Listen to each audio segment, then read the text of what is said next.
Good to go. Welcome to this session on nationalism and liberalism. We have with us today Nitin Pai. Nitin is a co-founder and director of the Takshashila Institution, an independent center for research and education in public policy. He was a gold medalist from the National University of Singapore's Lee Kuan Yew School of Public Policy and an undergraduate scholar at NTU in Singapore. He spent more than a decade at the Singapore government as a policymaker in technology before starting Takshashila. His columns appear in Business Standard and Rajasthan Patrika, and he's also a regular contributor to the print. So, Nitin, welcome to the session. Thanks. Glad to be here. Usually, people refer to both liberalism and nationalism as oil and water, saying both of them can't go together.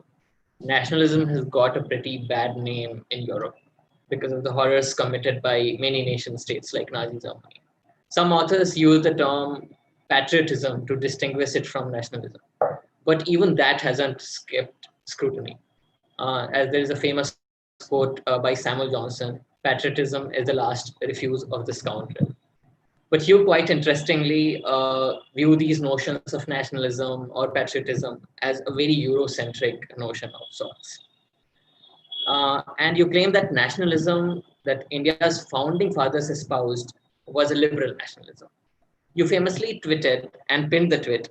Although it's not pinned anymore, I checked. I am a liberal and a nationalist and believe that the best of both is best for India. So what's the manifesto for liberal nationalism and what distinguishes it so much so from cultural or religious nationalism? Thanks. You know, I'm glad you've pulled out that tweet because I think that's in one sentence a very good summary of the way I look at political philosophy and in fact my moorings with respect to public policy in India. Now, let me take let's say 15 to 20 minutes to sort of lay out the plot and explain to you why I think liberalism, nationalism, patriotism, these are words which we can be comfortable with in India. You're absolutely right. You're often presented with liberalism and nationalism as two polar choices, right? And you're asked to make a choice.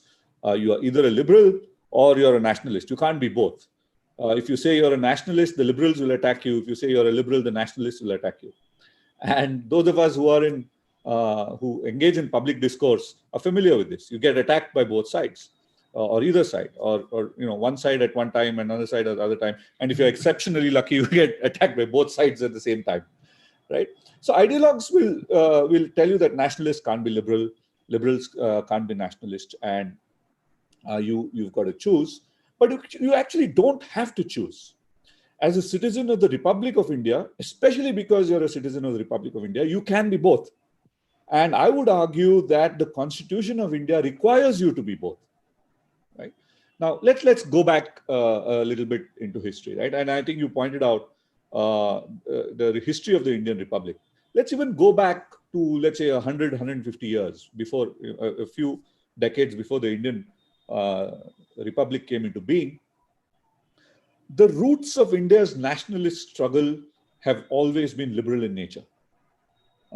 Even our freedom movement, it was not directing hate at the British. It was asking the British, initially at least, to give the Indians political freedom to choose what we want to do. And when that became impossible to achieve, the argument was, you guys leave this place, let us rule ourselves because we want to rule ourselves and live according to our own lights. There was no hatred directed against the British in general. I mean, at the margins, of course, there were people who hated the British and did nasty things, but by and large, the freedom movement was not illiberal. It was liberal. It did not have hatred. Now, let's move that even forward. 1947, you have some of the world's worst atrocities in terms of communal riots, the partition riots. Despite the partition riots, the Constituent Assembly continued and gave us a secular state in the face of a violent demand for and a reaction to the creation of a Muslim Pakistan. Now, this is a remarkable monument to national sentiment. We could not have created a secular liberal democracy in 1947, in 1950, in the face of the tensions of partition, if we did not have deeper moorings which somehow bucked the trend of this polar opposites of liberalism and nationalism in different things. We were and we are, in a sense, a country and a civilization and a population which believes in both. Now, this is consistent with civilizational ethos.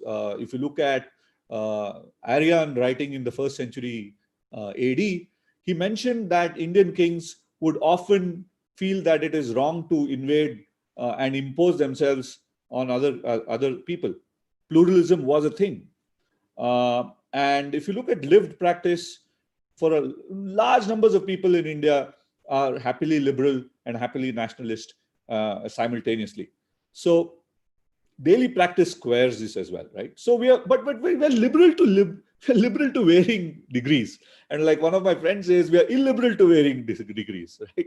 We are so illiberal in some of our things that the only way we can all live together is by being liberal. Okay, that's one maybe funny way of putting it, but we are liberal to various degrees. Similarly, we are nationalistic and patriotic to various degrees, right? So some of us are more liberal in some areas, others are more nationalistic in some other areas, but most of us, I would venture that most of us in India are liberal and nationalist, both at the same time. So, it's a very funny, I think it's an urban myth. I don't think it really is true, but there's this urban myth of the bumblebee, right? You look at the bumblebee and some scientists, biologists will tell you that, look, it just does not generate enough energy to be able to flap its wings fast enough to be able to fly. The physicists will tell you that, the lift generated by the wings is just not enough to, let the bee take off. Aerodynamic engineers will tell you that the shape is not aerodynamic enough for it to be able to fly. The bumblebee doesn't know any of these, so it flies, right? So in a way, India is like that. There's all sorts of ideological angles people coming at from, but we just get on with it. We are liberal and nationalist at the same time. So I think we live our liberal nationalist lives regardless of what political philosophy says. This is not to say that there's no tension. Okay, so there is a daily tension between the liberals and the nationalists and the liberal nationalists, and within the liberal nationalists, there's tension between your liberalism and your nationalism on a particular issue. What particular aspect of these two would you apply? Right? Sometimes you would be liberal, sometimes you'll be nationalist on the same issue. The next morning you might think differently, and this is natural. And I don't think we need to be ashamed of being normal. Normal people are like this, right? But recognizing the fact that there's a tension does not mean we should give up one for the other, right? The left and the right wing want us to make those choices. We don't have to. We can insist on both, right? So, for example, individual liberty. Now, you take this back, distill it down. Individual liberty is just a fancy political science theory unless the state protects it and makes it real, right? So, I'll deal with this in a moment, but really, you could go and shout at the top of your voice that you have individual liberty. The individual is the center of society, and if you're surrounded by people who don't believe in that, and you are less powerful than they are, there's very little you can do about it. They can beat you up, they can steal your private property, they can kill you, they can do literally what they can, deprive you of whatever liberty. So your slogan, your axiom or your principle that you have individual liberty doesn't count for much unless it's protected.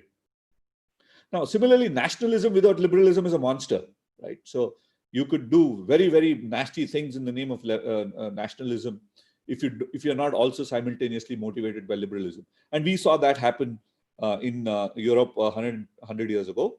We've seen this happen in many other parts of the world, and to an extent, it's happening in our country as well, where you are so nationalist that you sort of ignore the fact that liberalism is also a thing, and that's also a principle that we need to keep in mind. So it's not that these tensions don't exist. It's an issue of how do you balance those tensions. Now let's take a step back and look at political philosophy. Okay, now I don't know how many of you enjoy political philosophy or are excited by political philosophy, but I think some amount of basic political philosophy reasoning through political philosophy is useful. Now, let's start with this axiom, as some of us believe, that because we are human, we have human rights. So we have one of the most important human right we have. I mean, in a way, let's not call it rights first. Let's call it, because we're human, we have liberty, right? And nobody can deprive us of our liberty. And this is an axiomatic principle. But as I just said, if it's not enforced, it doesn't mean much. Now, you can enforce it yourself by saying, look, I'm going to have a gun, I'm going to have a stick, I'm going to have knives, I'm going to have, I'm going to be powerful enough, and I'm going to protect my my individual liberty. So does everybody else. And everybody in society is therefore armed and has weapons and has defensive perimeters, have 8-foot walls, have concrete bunkers, and so on. But that's not quite a way you want to live your life, right? And even if you live your life like that, it's still the law of the jungle, right? So in Western political philosophy, you call it the law of the jungle. In Kautilian or in Indian political philosophy, we call it Matsya Nyaya, right? It's the law of the fishes, where the strong prevails over the weak. So even if you have a gun, the guy with a bigger gun makes the rules. Or a community of people who have more guns than you can deprive you of your liberty, right? So that's individual liberty doesn't count for much if it's not enforced. So what we do is that we create an entity, a political institution called the state, and say that, okay, I now charge you with the responsibility to protect my liberty. Now the state says, look, now I'm cutting short 300, 400 years of political evolution in this, but the state says that, look, I can do this, but I need to take away some of your liberties for that. So there's a trade-off. So it says, give me some of your liberties and I'll protect the rest of your liberties, right? That's the social contract, right? Which says, look, I give my liberty, for example, I give my freedom to use violence. I give my, the right to use violence to defend myself. I cede this to the state and say that state, now you have the monopoly over the legitimate use of violence and use this monopoly to defend the rest of my rights. So in that sense, I like to say that there's no difference between the United States of America on one side and North Korea on the other, right? They all have the same social contract. The social contract says, take my liberty, some of my liberties, and give me the rest of my liberties back. But in North Korea, what happens is you give 99.9% of your liberties to the state in order for you to enjoy 0.1% of your liberty, right? That is your right to live. So Mr. Kim says, okay, I'll let you live, but rest of your liberties are mine. So go to the United States, in a way, it's possibly the opposite dimension, where the state says, I'll just take a few percentage points of your liberty, primarily your right to violence and a few other things. And in return, I'll let you have the rest of your liberties. I'll protect the rest of your liberties. And I've organized the state in order for you to do so. India somewhere is in the middle, right? I think we are closer towards the United States than to North Korea. And it's not a fixed process. I think it's an ongoing journey where we can define which direction we want to go. But the social contract is still there, right? The Republic of India is tasked with the mandate to protect our liberties. And that's there in the Constitution. That's there in the preamble of the Constitution, right? So that's the social contract we have with the Republic of India, right? So it also means that it is in our interest to protect this state. Because if someone overthrows the state, or you have a foreign invader who, invades and takes over the state, there's no guarantee that the same rules will apply, that the same social contract will apply. We could go the North Korean way. We could be dominated by a foreign power, in which case we don't have the ability to shape our own destiny. In other words, our liberty takes a toss, right? So it is in our interest, therefore, to protect the state. Now, if you go back now into international relations literature, that's what they say, the national interest is the survival and the security of the state. That's what you mean by national interest. But I would look at it, take a people-centric definition. I'll say the national interest is also the liberty, the well-being, the happiness, the prosperity of the people. Now you have two definitions: survival and security of the state, and the well-being, prosperity, and happiness of the people. Now, these two definitions can actually converge if you have a state whose mandate is to protect your liberty and give you happiness, prosperity. And that is what happens in a liberal democratic states in general. And that's actually what happens in the implicit social contract between the Republic of India and its citizens. So my argument, therefore, is that these are not two different objectives. They are exactly the same. They square, I mean, rewind back, they're not exactly the same. They converge, but they can be exactly the same. And that is the task of our generation and of future generations, to make that convergence as strong as possible, such that the mandate of the state is increasingly towards the defense of the liberty of its citizens. And increasingly we peel away with some of the parts of the constitution which are not liberal, which we have put in there for various reasons, historical as well as political. And over a period of time, our mandate should be, our job should be to push the constitution, push the republic towards greater liberty. This is possible. And this is what I think is the duty of every Indian citizen, especially a liberal-minded Indian citizen. Now, the last point, and I'll end with that last point, is that if you say that, okay, the rule of law exists in the republic because of the state, it doesn't mean that the rule of law exists between states or among states. So different countries, countries operate, nation states operate in an anarchy, which means there's no global government, which means each state tries to be as powerful as possible in order to defend its sovereignty, its survival, and its security. So India needs to be stronger and more powerful in order to defend its interests in the international space. And that requires us to focus on economic power to generate prosperity, translate that prosperity into military power and political power and geopolitical power, so that we can defend ourselves and our way of life in the international system. So brings us back to what is the role of the citizen then. The citizen, therefore, has a vested interest.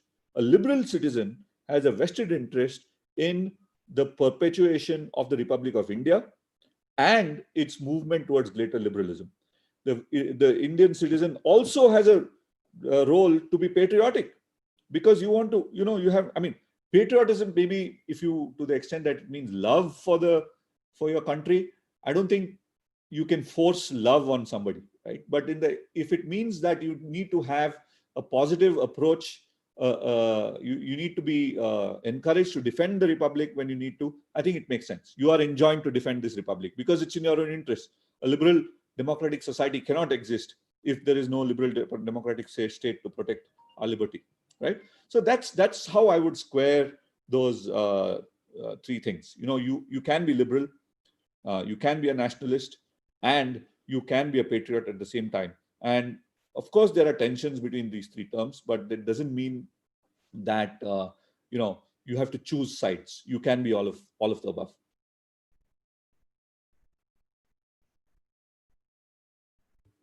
Okay, so I'll just pick on a sentence that you just said.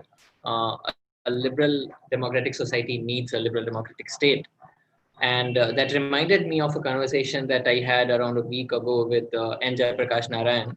And he said that he was very opposed to secession, precisely because of the fact that any state that secedes from India might not be, a liberal democratic state, because it takes a lot of time to build a liberal democratic setup. And it also goes back in a way to Karl Popper's paradox of tolerance. Unlimited tolerance must lead to the disappearance of tolerance. So I just wanted to know your thoughts on secession, and not just from India, but from any other liberal democratic state.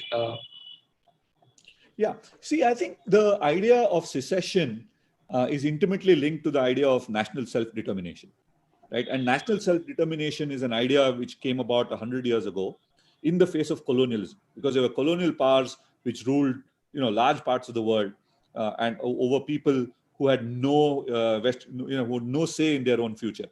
So national self-determination was the idea which said that if you are a nation, right, which are a coherent political community, you have the right to form your own nation state. And that was the principle on which, for example, the post-World War II world was constructed. That is the basis on which, for example, the United Nations gives memberships to its people. That became a sort of a political norm after the Second World War. Now, there is nothing great or nothing extraordinary about national self-determination. I mean, it's an aberration in history, because For most parts of history, you had empires, and you had the Ottoman Empire, the Roman Empire, the Mughal Empire, the British Empire, uh, you had empires all the time, the Holy Roman Empire. And uh, it nation states are therefore a very new innovation, and the legitimacy that is accorded, the normative legitimacy that is accorded to nation states is fairly new. And in a way, it is actually accorded to them on liberal grounds. The idea was that it is illiberal for a colonial power to rule over other nations, and therefore nations should have the right to self-determination. Now, that doesn't tell you anything about what a nation state does once it achieves self-determination. Right? You say, okay, I'm free from this colonial power. I'm now this independent democratic republic of X, Y, and Z. But now I'm going to be a dictatorship. I'm going to be autocracy. I'm going to be a religious theocracy. And we've seen this happen in the last 100 years. Not every state that acquired self-determination is a paragon of liberal democracy. In fact, most of them are not liberal democracies. Right? Liberal democracy started coming into being about 25 years ago. But for most part, these were not liberal. So what's the fun in your liberty being taken out by your own person who has the same color of skin as you do, versus your liberty taken off by a person with a different color of skin, right? Liberty does not change by the fact that the oppressor is a different person. So more than self-determination, I think what is important for liberals to think about is the character of the state. Do you live in a state that enshrines and protects individual liberty? If it does, it's better than a state that doesn't. Now, this is regardless of your national boundaries. It is regardless of the national self-determination. So, if we were to say that, okay, the UK is going to secede from the European Union, which it did, Brexit, right? And because of Brexit, the liberty of the people of Britain remained the same or increased, then it's fine. But if Brexit were to happen and the British were to somehow turn into a theocracy or an autocracy and deprive British citizens of their rights, then it would be a bad outcome, right? Similarly, so I think the way to look at secession is that. So does it lead to an outcome where liberty increases, or does it lead to an outcome where liberty does not? So I would argue, for example, that the Republic of India, you could say, is an empire. Because what's the difference between the European Union, which has so many nation states, and the Indian Union, which has many states? Karnataka and Andhra are as culturally different as France and Germany. But France and Germany are nation states, but Karnataka and Andhra are not. Right? So why the difference? It's just an arbitrary historical path which each of us took, and an arbitrary situation we ended up in. But it does not mean that Karnataka and Andhra have less liberty today just because we are part of the Indian Union. In fact, we can make the argument that being in the Indian Union allows the diverse people of India to have greater liberty than if they were in smaller nation states, where one ethnic group or one linguistic group was more powerful than the others, right? So access to common market is one. Access to common market comes later. We are talking about basic human freedom, basic political freedom, basic political rights. These might not be available to you if you're dominated by a smaller ethnic group or a linguistic group, right? So my argument against secession is really that unless we can have evidence that the state or the people that are seceding from any other state are going to be enjoying greater liberties than if they were to stay in, that makes the difference. So if someone is to say, like, look, I'm going to set up an Islamic republic, right? I'm going to secede on the basis of religion, okay, and I'm going to set up an Islamic republic or a Christian republic or a Hindu republic, and say that we are going to create a nation state based on the dominance of one religion. Obviously, it's going to be less liberal than a secular state that we are in today, especially for those people who are minorities, right? And minorities within minorities. There can be an Islamic state which goes out, and there could be an Islamic minority in that Islamic state, which is now oppressed by the Islamic majority, right? So all of this can happen. So I'm not a big fan of secession for that reason. What is more important really is individual liberty and the ability of the state to guarantee and protect those liberties. Thanks. So you referred to India's freedom movement as liberal, right? I do concur in part. But I don't see anybody at all defending economic freedom before independence. And capitalism was definitely seen as a European plot of sorts to rob the colonies, despite the fact that free markets were nowhere to be seen. And what we saw in India was a mercantilist control over the colony. So, how do you reconcile it with that? You're right. See, the history of Indian liberalism, I would trace back to Raja Ram Mohan Roy. I know there are people who try to claim that we had liberal thinking in India in 2000 years ago and all of that. I don't agree with that. Liberalism is a very modern idea. It was, I think, the primary source of it was Europe. It came out of the Enlightenment as an intellectual movement, and there is no harm in accepting that fact. If an iPhone works and an iPhone is cool, I'll use an iPhone. I don't have to say that, look, I have to invent that iPhone in India in order to use it, or an Android to use it, right? So just like TCP/IP, So the TCP. liberal nationalism. Yeah, I mean, So the liberal nationalism doesn't need to be Atmanirbhar. absolutely. I mean, Atmanirbhar is self-reliance, which is okay. I want to be self-reliant, but I don't need to make everything in my backyard, right? So I think if the idea is good, it doesn't matter where it came from. We should adopt it, right? So that should be the test of an idea, not so much its origin. Now, liberalism, I would argue, came out of the Enlightenment in Europe, and Raja Ram Mohan Roy is probably one of the earliest liberals in India, right? The liberal tradition probably started with Ram Mohan Roy in 1799, 1805, 1810, that kind of a time frame. Now, from that time, you would notice that Indian liberals were very strong on social reform, right, against the caste system, for women's rights, against discrimination based on language and caste and creed and religion. They were very strongly pluralistic in their thing. They stood for education. They wanted to get rid of sati. They wanted to, promote, get rid of child marriage and so on, right? So they were social reformists because they saw a lot that existed in Indian society was very, very illiberal. So they wanted to change it.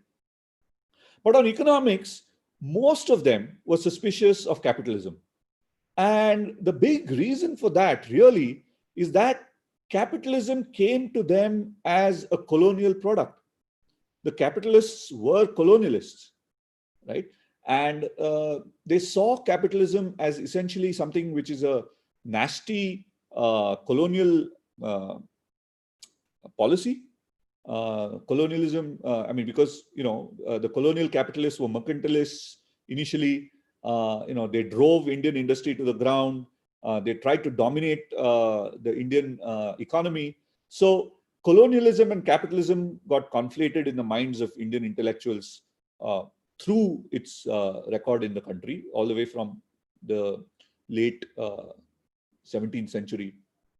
From the late 18th century until even now. So colonialism, imperialism has been the reason why capitalism has been seen as a very suspect philosophy or a system in India. And I don't think anybody other than Ambedkar, for example, had any conviction with respect to free markets and capitalism. Now, capitalism and free markets, one of the things is it's very non-intuitive, right? It's not as simple as saying, give the man, I see a poor person, let's feed that person. That's a very instinctive, intuitive thing. But if you were to say that, look, markets matter, there's an invisible hand, prices are set by the market because there are, there's market competition and so on. It's a very non-intuitive thing. And for people who have not gone through that tradition with an open mind, it seems very suspect. So you are absolutely right. The constituency for economic reform, economic freedom in India is very small. Very few intellectuals have been openly in support of economic freedom. And I think we've paid the price for it. Right? So if anything, the reason we could not keep pace with China in terms of economic growth is really because of this suspicion of economic freedom, social suspicion of economic freedom. And we have to therefore change that. I think we have to take that message of economic freedom. And that's the task of my generation and yours, in order to talk about this and stand up for it and persuade people that this is actually something which works, which means we'll have to speak up against price caps and price controls. We have to speak up against prohibition. We have to speak up about bans. We have to speak up against licensing. We have to speak up against tariffs and quotas and so on. So that is the task of people who believe in economic freedom. And the light of economic freedom has to be taken across the length and breadth of the country. You have to evangelize this. It's not going to, people are not going to change their minds because, you just wake up on the right side of the bed and you change your mind. It doesn't happen that way. You have to take that light. And 100 years ago, the people who were responsible for the freedom struggle took that light of political freedom to the length and breadth of the country. It was a hard job, because if you're in 1910 and you said that, oh, we're going to have political freedom, we're going to throw away the British, people would have laughed at you, right? Because that was not the way people saw it. Similarly, if you say economic freedom today, people will laugh at you. They say, it's not going to happen in a poor country like this. We have so many problems, X, Y, and Z. But we therefore cannot let go of that. We have to go and preach that message of economic freedom and spread that and persuade people using reason. It's not about propaganda and indoctrination. Right? The best way to persuade people about something like this is through public reason. We have to take this message out and show people that it works. Definitely. Yeah, so how do you see the decline of liberal nationalists as the freedom movement turned into a mass movement in India? And what do you think can be done? So you talked about economic freedom needs to be evangelized across India. So could you talk to us more about how it can be done? Could you talk to us more about how new message of liberal nationalism can be spread? Because the essence of liberalism, the essence of nationalism actually is easily understood by the masses, including those who are illiterate, because it's both about, say, identity and ideology. How to make liberalism the common sense in India? That's a multiple billion-dollar question, right? So there are various routes to this. I don't think there's a single route to this. I think the first route, which all of us, regardless of our position in life, can do, is to speak up in public discourse. We have to take positions. We have to be a corner in a debate. We cannot shy away from public debate. So one of the things I see in India is that the so-called liberals, people who really believe in liberalism, are silent in the face of the most important issues of the day. If you go onto Twitter, who do you see as holding up the libertarian end of the conversation or the libertarian end of the debate? It seems to be that there are two corners. One is the right wing, the one is the left wing, and they're going at it, going at each other. Who's actually holding up the flag and saying, here, there's an important third element to this. This is the liberal nationalist end or the liberal end. It means the same thing. Well, nobody, very few. And if you look at the nature of social media, you have to do it in packs. It's not like one person can do this, right? You need to operate as a group of people and have a coherent strategy to make this message across. And that's not being done. And that's something which a 17-year-old person can do. It doesn't require you to be a 65-year-old political leader, right? And that's not being done. So I think the first step really is to see what each of us as individuals can do. And I think the simplest thing each of us can do is engage in public discourse, in social media, in writing in the media, appearing on television, doing podcasts, doing every single way, and even going around talking to your friends and relatives about it, right? On WhatsApp groups, for example. And requires a lot of courage. It's not easy, right? Whoever said that talking about liberty and nationalism is going to be easy, it's not. It's going to be hard. But if you believe in it enough, if you want to shape a world where these values prevail, you'll have to slug it out, right? That's number one. Number two, I think, is specifically with respect to policy discourse, right? When you see, for example, the government saying, oh, we're going to impose price controls on stents, or we're going to impose price controls on some kinds of medicine, or we're going to ban alcohol. Bihar, for example, says, oh, we're going to do prohibition. And you know what? We want other states also to do prohibition, right? And nobody asks the chief minister of Bihar that, look, you've run your state down to the ground and you're coming and telling us prosperous states how to run our states. I mean, it should be the opposite, right? So nobody takes part in this political debate. Someone has to tell these guys, look, you've run your state to the ground. You can't expect us to adopt your failed model. Why don't you take our successful model and apply it in your state? right? So that's the second part, the policy discourse, right? And the third is really a political route. And it is going to be extremely hard for a liberal politician to succeed in the country or to form a government. It's going to be very hard, right? I mean, given the political reality of this country, it's going to be hard. It's going to take a lot of time, maybe 100 years from now, or 50 years from now. But we can't give up because it's going to take 50 years. Because if you see most successful political projects, it takes 50 to 100 years to mature. The Indian freedom movement took 50 to 100 years to achieve independence. The BJP took 50 to 100 years to come to power. It's not going to be that, we are so cool liberals, we have a great idea, so tomorrow we'll form government. No, it won't. You need to stick on for 50 to 100 years. Right? Do you have the kind of tenacity to do it? The second is it's sometimes not enough to have one or two politicians elected. It doesn't, you don't need, a huge party to be elected. In the era of coalition governments, for example, one or two liberal politicians made a huge difference. And that can happen again. So some of us will have to take political routes. Now, politics is not for everybody. I know, for example, I'm not in the political game because I'm not doing things to be popular, right? I want the liberty to be able to say unpopular things.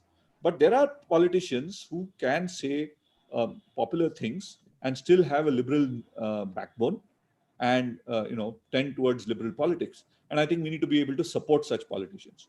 And I think one thing I've found in the liberal conversations is that people want this 100% pure liberal, and if that person is not 100% pure liberal, that person is sort of vetoed. I think that's wrong. We have to accept people will be liberal to some extent. There'll be some politicians who might even disagree with you on prohibition or price control or some of these other things, but they are liberal in other ways, right? And there are such politicians in every party. The Congress party has them, the BJP has them, Telugu Desam has them, Trinamool Congress has them, DMK has them. So every single party has such politicians. And I think those politicians need to succeed and we have to support them. But do they matter since anti-defection law? Well, but going back to what you said. No, they do matter. It's a question of how much do they matter, right? And you can't at this point say that, oh, if I can't change a law, they don't matter, right? At the margins, they do matter, right? So they can shape legislation. They can shape the terms of, the rules that are shaped. They can ask questions in parliament. They can go onto television and make points. These are important things. We shouldn't discount that.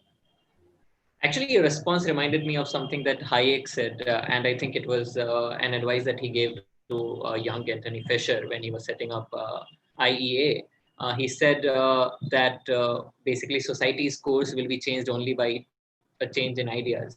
First, you must reach the intellectuals, the teachers, and the writers with reasoned argument. It will be their influence on society which will prevail, and then the politicians will follow. So that's why it's difficult for a liberal political party to succeed as of now. But then it's very important that think tanks like yours and other liberal think tanks across the country make a ground for that. So make a grassroots build a grassroots support for that. So you see, and the other thing is this: you don't need to have a liberal political party in power to have liberal policies, right? So you don't have to wait for that 50 years or 100 years in order to have liberal policies. Existing governments can do it. So a large part of our job as think tanks is to bring in liberal dimensions to public policies. You can't have it all. Public policy even in the most, in a liberal utopia will be subject to political interests and conversations. So you will have to have trade-offs which are inherently political, and that's fine. So, but we can now shape policies or bits of policies that are more liberal than the other. So it's possible, but can you change the entire fabric of Indians' politics and economics? That requires a very different political response. That's a different story. Incremental progress is possible. So I just go back to what you were talking a bit earlier, and I'd like to ask you, because we talked about nation states. I would like to ask you if you believe that India is a nation state or a civilizational state, or an empire, Yeah. Yes, as Arundhati Roy also calls it. I think it's a very interesting question. It's a theoretical question which has no actual practical relevance. I mean, it has practical relevance only for people who are caught up in this, right? As I said, it's a bumblebee, right? You don't need to worry about all of those things in order to fly. So what matters for us is to look ahead and look at how do we ensure people have liberty, people are happy, people are prosperous, and they have their lives are their lives improve. And that can happen regardless of whether you're a nation state, a civilization state, or an empire, right?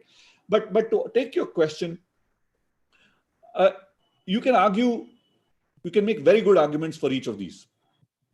Uh, you can argue, for example, that India is a nation, right? The entire subcontinent is a nation, and it has remained a nation through history because of a common religious tradition. And it's not exactly, it's not a denominational Hinduism that we're talking about, but an overall idea that there is a plural culture where you're not hung up about particular religions which are what you call ring fenced and so on. And there is historical, you could say historical continuity through the language of Sanskrit, through places of pilgrimage, and so on. So there is a historical reason to say that India is a nation state which has a cultural unity, and therefore, we are one nation. India is one nation. Of course, Tamils and the Kannadigas and the Odias and etc. are parts of this nation who have different ethnicities and languages, but they're part of the overall same nation. You can make that argument, and there are very compelling reasons why that argument works. You could also make the argument that each state is a nation in itself, or sometimes some states have more than one nation in them, right? Nations defined based on linguistic tradition, right? So, as I said, if France and Germany can be nations, Tamils and Kannadigas must be nations because they are as culturally different as France and Germany, right? So, if European nation states can be nation states, why can't we be, right? And there are compelling reasons to argue that as well, right? And third is that you could say that the Republic of India is an empire, much like the Holy Roman Empire or the Ottoman Empire and the others, because regardless of whether each of components are nation states or not, it's a regime which runs over and above all these nations and ethnicities and so on, and it's ruled centrally from the capital. And therefore, although federalism exists, but federalism is very malleable, and this union government holds more power than everybody else, and therefore it's an empire. So I think you can make arguments for all of these. It's a great intellectual exercise to make these arguments. You can have great fun debating this. But in terms of policy relevance, I think it's a moot point. In terms of policy relevance, what matters is, look, guys, how do we get people, to pull, 200-300 million people out of poverty in a generation? How do you increase the per capita income from $2,000 per capita per year to $10,000 per capita per year in 5 to 10 years or 10 years or 20 years, right? In a finite period of time, how do you improve the lives of the citizens of India? And that question is totally, it's a totally different question from whether you're a civilization state or a nation state or a local empire or any of those things. Yeah, but okay. I'm just repeating myself. But why does that not win votes? Because we remember that even after 91 reforms, the Narasimha Rao government also, Congress didn't campaign on reforms, and it's basically there's a consensus that reforms don't really win votes. Why is it? So I think another question. If you ask me one single reason why, it's because the Congress party did not have the conviction about economic freedom, markets, and capitalism. Because they lacked the conviction, they did not go to town and explain this is the reason why they were responsible for India's prosperity. So they were very almost apologetic about it, right? And I think that the ideological hang-ups of the Congress party were responsible for not selling this message of prosperity, right? You have to have a successful politician espousing this cause. Otherwise, no cause, can reach 1 billion people. And that is a failing I think I will hold the Congress party responsible for. They could have done it, but they didn't, because they just didn't as a party, they didn't believe in it. Okay, and I think that's also one of the reasons that we saw at the time of the 91 reforms, doomsayers spell out the end of basically, independent India going back, and colonialism coming back in a way, and we still see it because I mean, we still see Frontline carrying covers of how 91 reforms has hurt India and how it has taken India forward, how it has taken India backward, despite the fact that there is plenty of empirical evidence against it. And that takes me to this audience question. So I'll go to the audience questions now, and I'll come back to my questions later. Why is our right-wing government implementing left-wing economics? Do people in India incline themselves to left-wing economics naturally? So is there some natural inclination? Well, look, our right-wing government never professed to be a believer in free markets. They never did. So if you look at the RSS and the BJP, their economic agenda is couched in various phrases, but none of it is an open articulation of free markets. They are right-wing in terms of their social agenda, but they've never claimed to be right-wing in their economic agenda. The Modi campaign from 2012 onwards was saying some of these things, but it was saying many things to many people. And many people who believed in the free market thing thought that, Gurcharan Das is on record saying this, that I thought that Modi will do reforms, but Modi said a lot of other things as well. So I don't think the BJP has sold anybody a false prospectus. They've been able to sell many things to many people, and a lot of people believe that they might have a free market agenda. They don't. And they openly say that they don't. So there's another audience question from Prakash. He asks, Kunal Shah of Cred, which is, I think, touted to be one of the next $1 billion companies, is recently writing a lot about India being a status-based society versus many other societies being wealth-based. So please comment on that with respect to liberalism. Well, I have not seen what he said, but almost all societies are status-based. And this it's about how do you acquire that status, right? 5,000 years ago, you would achieve status by being a religious leader, by being able to interpret the word of God to your people, right? Then you would achieve status by being a fighter, by being a knight, who's able to protect your tribe and therefore become a king. So a king would have status, or the nobility would have status, because they were war fighters. Then 500 years ago, the intellectuals began to have status on their own. You were considered a respectable person because you had, intellectual capital. And again, now wealth probably is a new one in India. So how you acquire status is a very different thing, but almost all societies have status. In fact, it's a very deep, innate thing in human beings. The question, therefore, is, can we create societies which are egalitarian in terms of their political and interpersonal relationships? But status is a motivator. I don't think we should destroy status, because it motivates a lot of people to do good. Okay, so in reconciling the cosmopolitan impulse in liberalism with a boundary enforcing nationalism, how inclusive liberal nationalism can be without involving, say, a backlash from native populists? Backlash from? Native populists. I will say native populists as well as left. See, you start with the backlash. There's no way you can avoid a backlash. A backlash is a given, right? But the idea, even you look at the Indian freedom movement, it's not like they didn't have a backlash. They had a backlash from a lot of people. They had a backlash from the traditionalists. They had a backlash from the people who had, become part of the British colonial Raj. They had a backlash from religious groups. They had a backlash from the communists. So they had a backlash from almost everybody. But the backlash has to be tackled, right? And has to be prevailed upon. Nobody said that this journey is going to be easy. Nobody said that liberal nationalism is going to be a easy and uncontested philosophy, right? But it is a powerful philosophy, and those of us who believe in it have a duty to ensure that we fight for it. Somebody asks, I think it's Manas. Manas asks, is GST limiting the economic options of the states? And can states still reduce taxes if it wants to? That's a good question, actually. See, I think GST is a very uh, complicated, thing. In theory, it's a great idea, okay?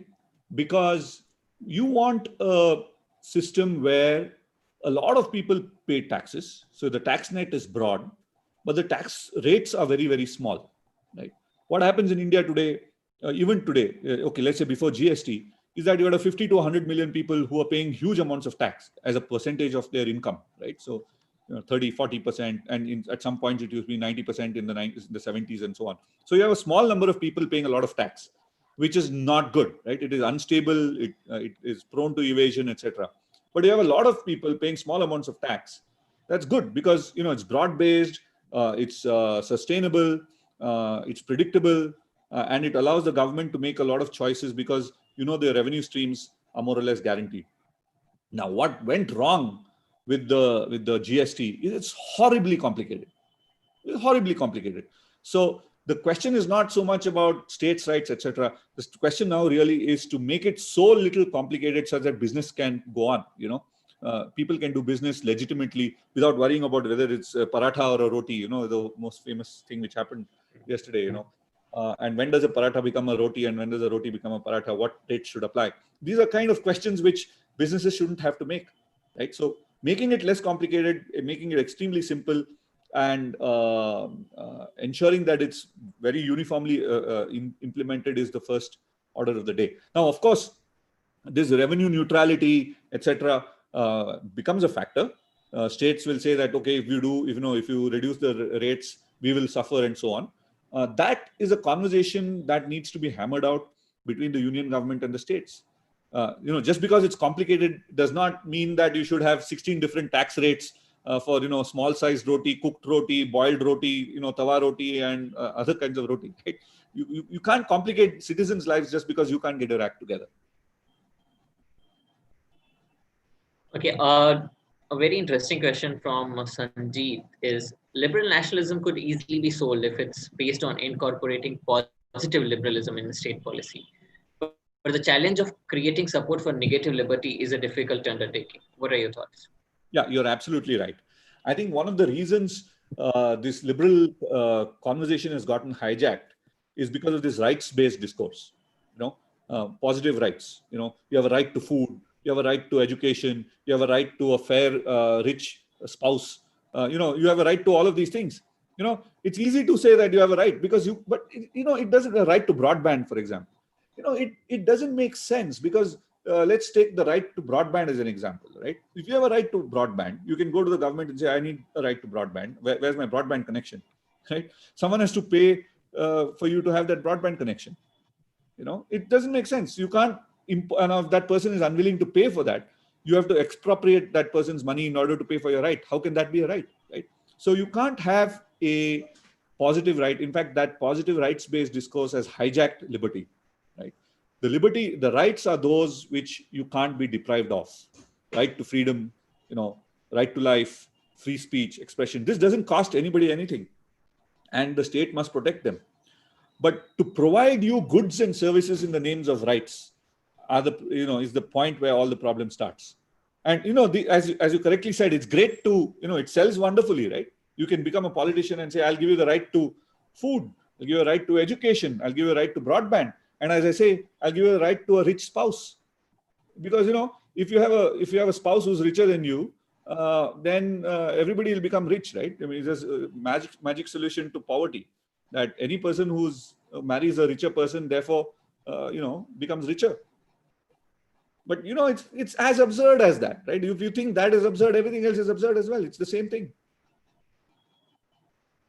Okay, so where should we draw the line between the power and role of state and the individual? That's a question Pratap asked. The lines in practice are already drawn in the Constitution, right? In the sense that you don't have to try and You don't have you don't have a clean slate. You're not starting a new republic from scratch. You're already in the Republic of India, and there is a certain constitutional compromise which is enshrined there. And what you can choose is to shape the direction of that compromise towards greater liberty. So it's a question of it's not where should the thing lie. It's really a question of should we, should we have a right to privacy, and what should the right to privacy look like? That's the kind of debate we need to have. Not about, whether the boundaries lie. Those are very nice theoretical questions, but they don't mean much. So can you now move every single law that you have towards greater liberty, right? Can you find out why why there is a certain restriction on individual liberty, and can you now fight to change this over a period of your life, right? So I think that's I would say a constructive, positive way of looking at it. Look on a day-to-day basis, identify laws, identify regulations that are illiberal and outdated, find out why they are the way they are, and then fight to change them. Dennis asks if it's okay to tag nationalists who might want the nation at large to progress as enemies of liberalism. So basically, I mean, you could take it as a broad question. If it's something which is nice to despise people who don't agree with you in the discourse, and I mean, you can wonder quite a lot of times. Even I wonder if these people have a malice of sorts. So when a lot many people would voice their opinion against, say Essential Commodities Act being repealed. I mean, I was wondering what's going on in their mind. Is it some sort of malice, or is it pure, uh, basically just the fact that they don't know about it? Yeah. See, I think beyond this ideological debate, right? I think democracy is only as good as its discourse. Ultimately, it's about the values that we want to practice in our lives, right? So I wouldn't use that method of going after disparaging people, even when you disagree with them, right? We disagree with people. They're not our enemies, right? They might be political adversaries. They might be ideological opponents. They're not enemies. Now, of course, some ideological people look at others as enemies, right? And they might fight you. I mean, if you're attacked, then you have to defend yourself. That's a given. But in general, I don't think it's a good idea to go and disparage people just because they hold a particular point of view, right? It is important to debate them. It is important to contest them, but contest their ideas. Don't contest them or their intentions, right? You don't have to fight. You don't have to make it personal, right? So, as we are approaching towards the end of the section, there's one question that's by somebody anonymous. He asks, how can we educate ourselves on liberalism, especially in the Indian context? Are books by Hayek, Friedman, Sowell the best sources? Any books or thinkers that you recommend? Well, see, I again would say that, look, I would quote Tagore, right? Where knowledge is free. Mises or Friedman or Hayek or any of these guys is, as much a human being as you and I. And if they have great ideas, why don't we listen to them? But I think there are interesting ideas which come from Indian thinkers, right? They might not be libertarians of the Hayek kind. They might be people who come from different persuasions, from social backgrounds and with different social agendas. I would certainly recommend reading Nehru's Discovery of India, right? Nehru is seen as a illiberal person who, because of his suspicion of of free markets and capitalism. But I think it's good to read the Discovery of India because he synthesizes, in a way, he's talking to himself about the various threads which happened in India and the kind of trade-offs which people had to make as part of India's evolution. I would look at Gandhi's writings, although Gandhi was, not a liberal person. Okay, he had many illiberal ideas, and much of his practice of politics was also illiberal. But that aside, his autobiography is a great read.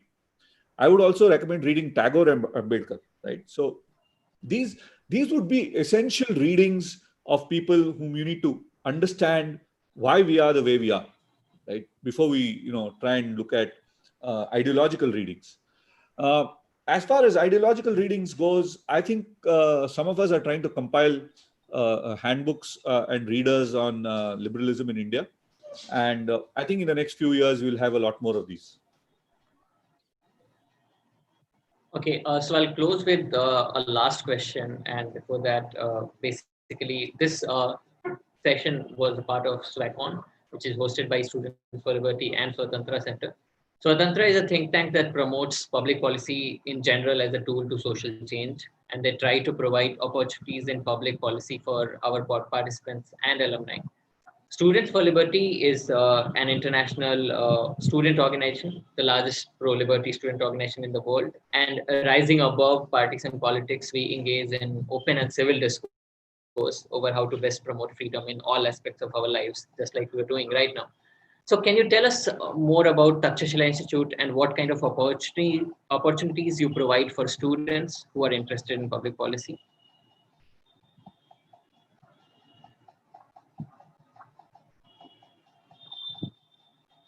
Thanks. Takshashila is an organization which is a think tank, a school of public policy, and a policy media organization. Our philosophy is really to connect the right people to the right ideas to the right networks, right? So you can make change when this triangle is completed. So one of the most interesting things we do is run our public policy programs. We have short programs which are one semester long, which is 12 to 13 weeks, where you get an absolutely solid foundation in public policy, defense, foreign affairs, technology policy, and healthcare now. So these are for people who want to get a, super concentrated MPA, and to maybe make a career transition, explore opportunities in public life, and so on. So we've got now about 2,500 people who've passed through this program in the last 7 to 8 years, and they're doing all wonderful things. They are working for politicians, they are running NGOs, they are in the media, they are in academics, and so on. So that's a very interesting thing which I would do. We also have a 1-year long program which is a master's equivalent, which is really for people who want to get into public policy, right? And the first thing I would say for those of you who are really interested in changing India is to get equipped, right? You need to have, public policy is not something like you can get up on the right side of the bed and do. It's politics seems to be, some slogans and some narratives and some throwing around of some jargon and you're done. No, it's not. Running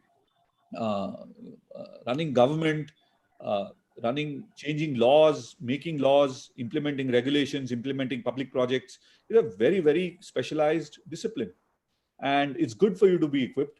And I would urge you to take public policy courses that we offer, as well as the others who are offering now. It's become an interesting sunrise industry. There are a lot more public policy educational opportunities in the country. I would really, really recommend that you take this. Don't venture into this without being adequately prepared. Thanks a lot, Nitin. Thanks for joining us today. And I'd like to thank everybody who was basically watching it live on YouTube. Thanks to Swatantrata Center for giving us this opportunity.